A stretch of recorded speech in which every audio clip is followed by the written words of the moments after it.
सोचिए, भारत से बाहर बैठा एक इंसान जो हमारे देश के प्रधानमंत्री को धमकी दे डालता है और साथ ही हमारे देश के लोगों को 11 करोड़ का इनाम घोषित कर देता है। सुनने में थोड़ा अजीब लगेगा, लेकिन ये कहना है गुरुपतवंत सिंह पन्नू का।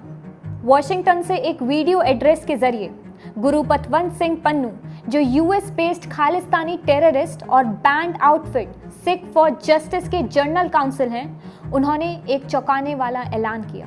उनका कहना है कि जो लोग प्रधानमंत्री नरेंद्र मोदी को लाल किले दिल्ली में तिरंगा फहराने के लिए रोक देंगे, उन्हें 11 करोड़ का इनाम मिलेगा।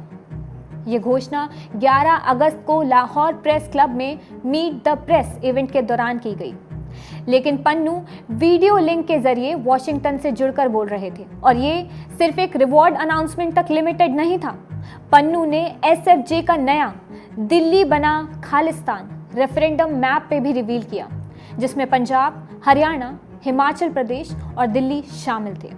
साथ ही उन्होंने क्लेम किया कि एसएफजे ने एक शहीद जत्था भी बनाया है जो भारत के खिलाफ लड़ने के लिए तैयार है। नेशनल इन्वेस्टिगेशन एजेंसी ने तुरंत पन्नू और कुछ अज्ञात व्यक्तियों के खिलाफ केस रजिस्टर करवाया। भारतीय न्याय संहिता यानी बीएनएस और ऊपा के संबंधित धाराओं के तहत एफआईआर के दस्तावेजों में यह भी उल्लेख है कि एसएफजे के एक्स चैनल से यह वीडियो और विश्वसनीय जानकारी प्राप्त की गई।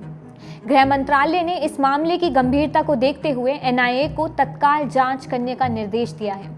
मंत्रालय के आदेश में स्पष्ट किया गया है कि पन्नू ने प्रेस इवेंट के दौरान न केवल भारत के पंजाब पर संप्रभु अधिकार को चुनौती देने का प्रयास किया, बल्कि खालिस्तान की अलग राज्य की मांग को सक्रिय रूप से बढ़ावा देने का एक उद्देश्य भी रखा। मंत्रालय ने ये भी रेखांकित किया कि इस तरह की गतिविधियां केवल आंतरिक सुरक्षा के लिए खतरा नहीं है, बल्कि राष्ट्रीय और अंतर्राष्ट्रीय स्तर पर गंभीर निहितार्थ पैदा करती है। इसका मतलब ये है कि न केवल भारत के संवैधानिक ढांचे और कानून की अवहेलना हो रही है, बल्कि ऐसी हरकतें भारत की छवि और उसकी वैश्विक कूटनीतिक स्थिति पर असर डाल रही है। इसके साथ ही मंत्रालय ने जोर दिया है कि इस मामले की जड़ तक पहुंचना और बड़ी साजिश को उजागर करना आवश्यक है। सिर्फ अपराधियों को पकड़ना ही पर्याप्त नहीं है, बल्कि यह समझना भी जरूरी है कि इस तरह की गतिविधियों के पीछे कौन कौन से नेटवर्क और कौन कौन से विदेशी तत्व काम कर रहे हैं, ताकि भविष्य में देश की संप्रभुता और सुरक्षा पर किसी भी तरह का खतरा पहले से ही रोका जा सके। यह पूरा मामला सिर्फ एक घोषणा नहीं है, ये भारत की संप्रभुता और अखंडता पर सीधा हमला है। दिल्ली जैसे राष्ट्रीय राजधानी को शामिल करके एक प्रतीकात्मक चुनौती दी गई, जो देशभक्ति और सुरक्षा के नजरिए से गंभीर है।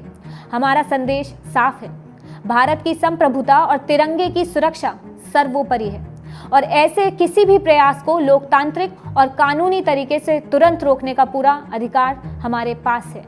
अगर आपको हमारा वीडियो पसंद आया हो तो बजरबट्टू दुनिया को लाइक, शेयर और सब्सक्राइब करना ना भूलिए।